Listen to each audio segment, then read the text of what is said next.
Does Cormac McCarthy hate dumb people? Well, that feeling of hatred is present in The Passenger and Stella Maris. But when we look back through Cormac McCarthy's career, it's also sprinkled throughout in other places. And this is one of the hardest things to do when you go on your intellectual journey or on a spiritual journey, is that when you are at the end and you've read thousands of books and had all this experience with knowledge and reality and seeing it through a new lens, you see everyone else who hasn't done that. And how do you relate to them? How do you go back to talking about the Packers game or about topics that have no creative energy or capacity in them? And some people become very bitter and resentful about all this and detached from the world. And others take a more bodhisattvian approach and like embrace that and try to get as many of those people to the other side. But Cormac is actually a weird anomaly because he's almost in the middle. And in The Passenger, while talking about dumb people, the character says, quote, "I've made 10,000 concessions to your rat fuck culture, and you've yet to make the first one to mine. It only remains for you to hold up your cups to my gaping throat and toast one another's health with my heart's blood." And this is obviously true. There is a degradation of culture, and McCarthy was also a huge fan of Oswald Spengler. And said of him that he would put him in ranks with Schopenhauer in terms of German thought and German prose, which is an absolutely huge statement by McCarthy because he is a massive fan of Schopenhauer. And when we look at our society, it's obvious that we're not making concessions to the smart, intelligent people who are trying to change the world. Every single year, it's getting easier. We're making it more accessible for the people who don't want to try, who don't want to grow. There are now a million built-in excuses so that you don't have to become your best self. And this connects back to one of McCarthy's most inspired ideas from Oswald Spengler, which influences Suttree and The Crossing, Blood Meridian, and a bunch of his other books. And it's about the Faust, because Spengler was talking about the Faustian society, how we were living in a very, the last 100 years or so, were a very willful society, that we were projecting our will onto everything. And Judge Holden in Blood Meridian is kind of the highest degree of that. He has like gone crazy with knowledge and has all this, and he's like using it against people and views that as the highest ideal. But when we look at The Passenger and Stella Maris, one could say that the nuclear bomb is also that, the smartest men, or, seemingly some of the smartest men in the world coming together to create this device that would change reality forever and kill, a ton of people and have the potential to end the world for the rest of time. But the contrast to the Faustian will to power in Spengler's book is actually called the Magian one, which Spengler says, quote, "is a willless resignation to which the spiritual I is unknown." And when we look at Suttree throughout that novel, he is trying to resign himself to that Magianness, and then he finally does. And we kind of see this in The Crossing, especially at the end. Excuse me, not in the end, but when he's talking to the ex-priest, and the priest gives a disquisition on free will and suffering and whatnot. And Cormac was into into religious experience. He experimented with psychedelics. He told everyone that they needed to read the book, The Varieties of Religious Experience. So I think he was striving for that willless existence. But the other problem is that both constitute the same and can create the same attitude toward dumb people, because you could go the Faustian will to power and read all the books and like be like, oh my God, everyone else is so dumb.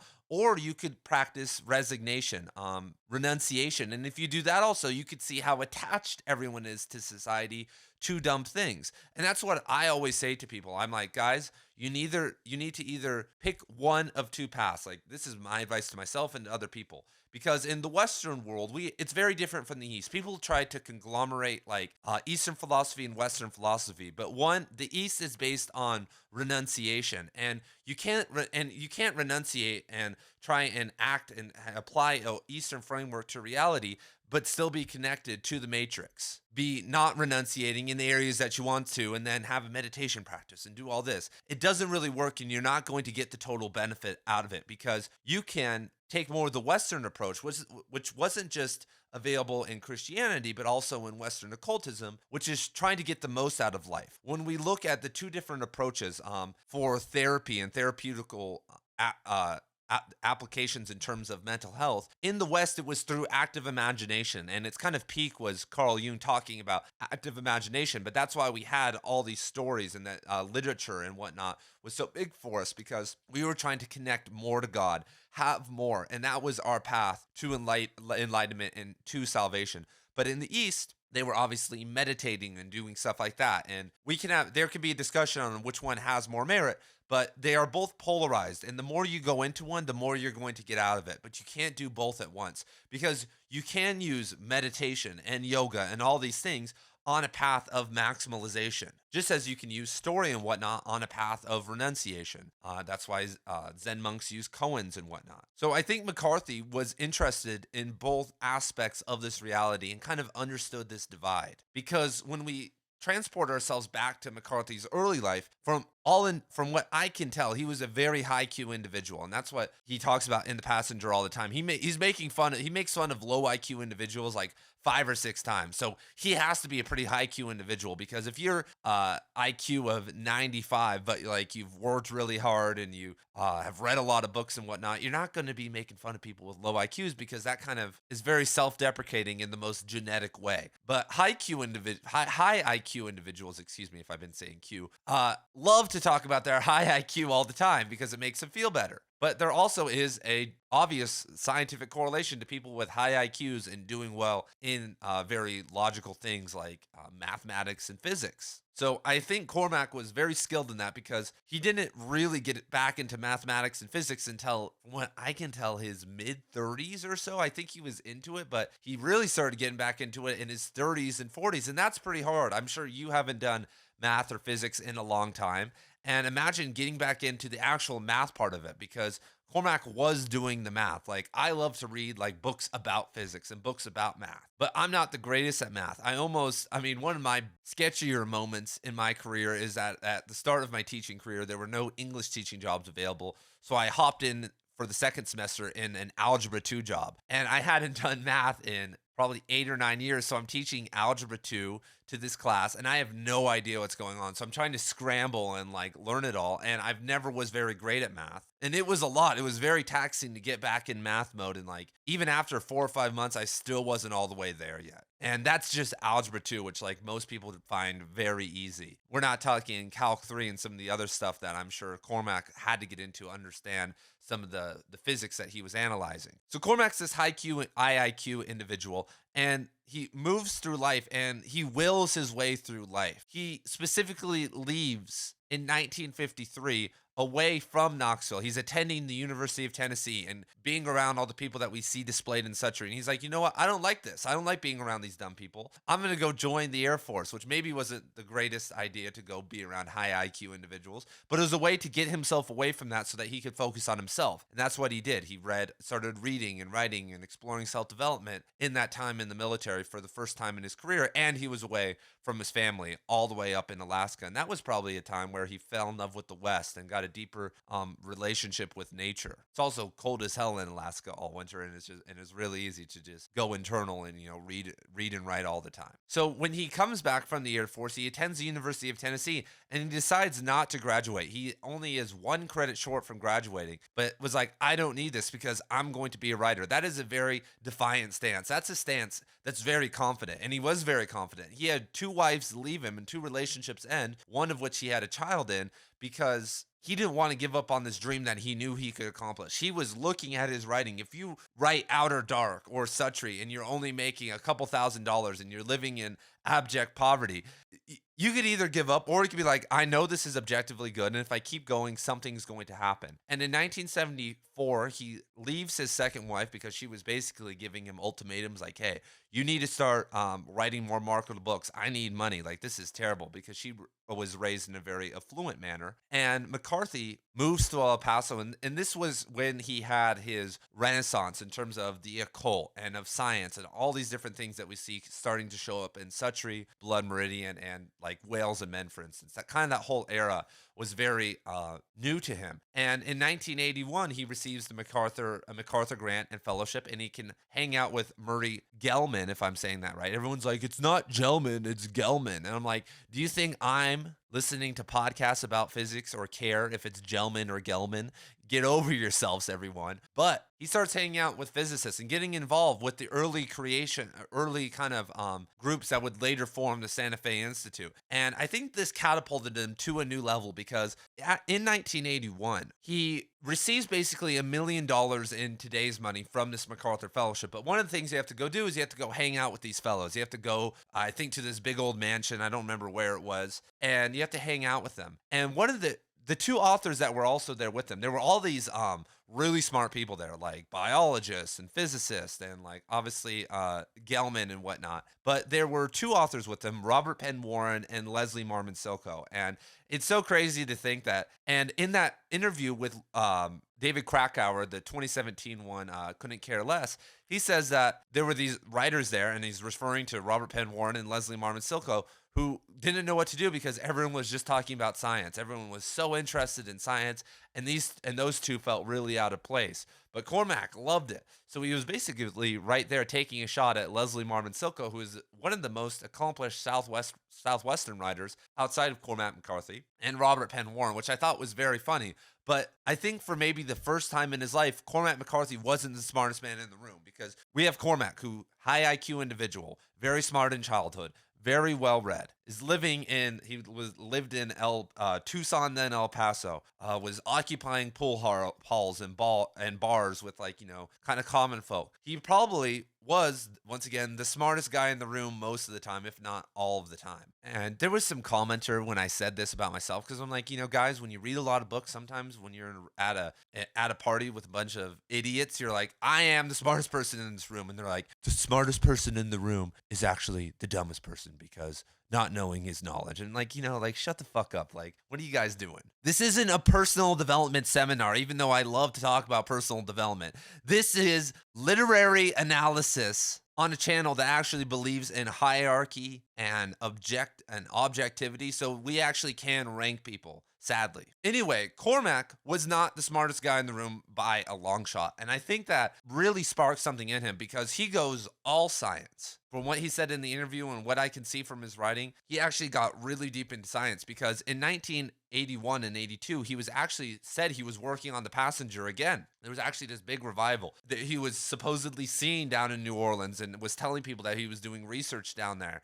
and said the next novel that he was going to write after Blood Meridian was The Passenger. So I think that was like all this stuff that we saw in The Passenger was like brooding within him. And most of the stuff we see in The Passenger was written during that time, because that's why the style correlates with that time period and not with the current one. It doesn't necessarily, some of it reads like The Crossing or No Country for Old Men, but a lot of it has more of a Whales and Men or Suttree candor to it. And there are a couple different ways that you can react when you're not the smartest guy in the room. You could use it as kind of a motivation to get better, or you could start looking up to these guys. And what was weird is that Cormac McCarthy, I think, never really felt like he had a family. His relationship with his brother and sister never really seemed to go very deep, even though he taught, from what I could tell and what they've said, he does talk to them. It was never really too crazy, because his brother followed in the footsteps of his father. And according to that guy that recently was interviewed about Cormac McCarthy, said his brother was a real stickler, was kind of one of those schmoozy lawyer types, which I'm sure Cormac detested. And his family was also all very religious and kind of snooty. There's a story of them showing up to Cormac McCarthy when he was living on a pig farm with his second wife, and they showed up in like all their like nice suits and their really nice clothes, and we're like, what the hell is going on here? Is this where you're living, Cormac? And then he goes to the Air Force. That he doesn't find a family there. He never really gets in with his wife. His relationships aren't really working. So he's kind of got this empty feeling. And Cormac, who is a Cancer, I know all you guys hate astrology, is very sentimental. In the archive, there are countless things of him just like writing these kind of sentimental little things that you wouldn't expect Mr. Man who wrote Blood Meridian to do. And so he could double down on that during this time and keep being that guy, or you could take a moderate approach. But people who are like this, people who have been thrown into this extreme, never go into moderation. They either kind of go on their path and continue being bitter and individualistic, or they kind of go culty. They kind of get way too into that group. And that's what Cormac does, because Cormac becomes the champion. One of the weirdest angles of the whole Cormac McCarthy story is the whole Santa Fe Institute thing. He writes his novel in the Santa Fe Institute library because they don't have enough office space. So he sits in there on his typewriter and writes. And he's editing random people's books and papers on science, and like he's there every day. And there are stories of people who are just there for the day, or like an intern, and you'll sit and talk to them for 3 hours about what they're doing.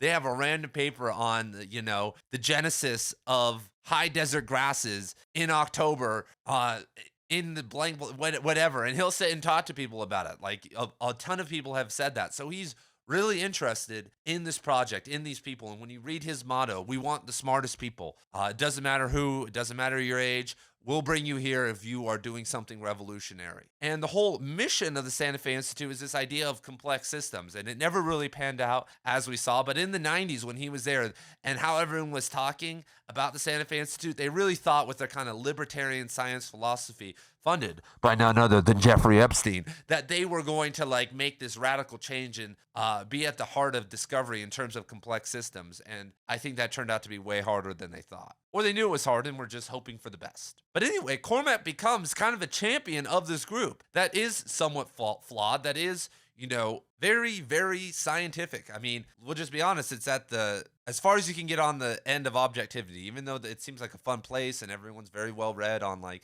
literature and stuff. That's just how smart people are. They go home and they lay in their wife before bed and don't make love. They just read a book. Anyway, when he embraced the Santa Fe Institute, I think the elitism in him came out because he was now rich. He got to move to Santa Fe, and even though he called Santa Fe a bunch of tourists, and he's driving the truck, and he's driving his big F-250 around, when you stare into the abyss, I forget the Nietzsche quote. When you stare into the abyss stares back at you. You become the monster eventually. And in The Passenger and Stella Maris, and in the interviews that he gave later in life, he was taking shots at people that aren't very smart. He discredited Carl Jung because he wasn't good at math. He talks about how if you don't understand math, you actually can't understand reality. And that is a hierarchical view that's viewing even the artistic class as something. And he was the one who got out. Cormac McCarthy was the one who was the poet, as he calls himself in Suttree. God's misunderstood child that eventually, though, through science, discovered the limitations of reality, and he kind of understands them, and he can meld them with his